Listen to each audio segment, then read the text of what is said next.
Hi hello welcome to mantra 5. AP CM జగన్కు మరో shock. వారం రోజుల కింద పార్టీలో చేరిన యువ క్రికెటర్ అంబాటి రాయుడు వైసీపీకి గుడ్ బై చెప్పారు. తనకు రాజకీయాలు చేసే ఉద్దేశం లేదని, అందుకే వైసీపీ నుంచి తొలుగుతున్నట్లు ట్విట్టర్లో ప్రకటించి సంచలనం రేకెత్తించారు. దీంతో వైసీపీ శ్రేణుల్లో ఒక్కసారిగా ఆందోళన నెలకొంది. కొద్ది నెలల కిందట క్రికెట్కు గుడ్ బై చెప్పిన రాయుడు సీఎం జగన్ను కలిశారు. వైసీపీ నేతలతో సన్నిహితంగా మెలిగేవారు.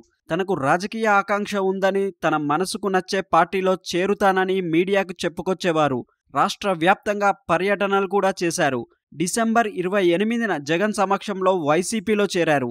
వారం రోజులు గడవక ముందే పార్టీకి రాజీనామా చేయడం విశేషం. విద్యారంగంలో సీఎం జగన్ తీసుకొచ్చిన మార్పులకు ఆకర్షితుడై వైసీపీలో చేరుతున్నట్లు అంబాటి రాయుడు ప్రకటించారు. అయితే అంతకంటే ముందే ఏపీ సీఎం జగన్ను పలు సందర్భాల్లో రాయుడు పొగడ్తలతో ముంచెత్తారు.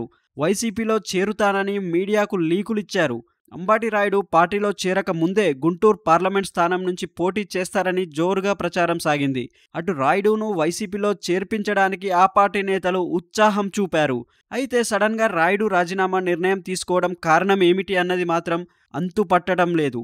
క్రికెట్ కెరియర్ను కొనసాగిస్తానని, అందుకే రాజకీయాలకు దూరంగా ఉండాలని నిర్ణయించుకున్నట్లు ఆయన చెబుతున్నారు. కానీ తెర వెనుక ఏదో జరిగిందన్న అనుమానాలు ఉన్నాయి.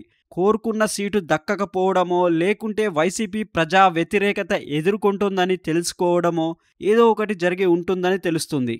మరిన్ని ఇంట్రెస్టింగ్ అప్డేట్స్ కోసం మా ఛానల్ని లైక్ చేయండి, షేర్ చేయండి మరియు సబ్స్క్రైబ్ చేయండి. Thanks for watching.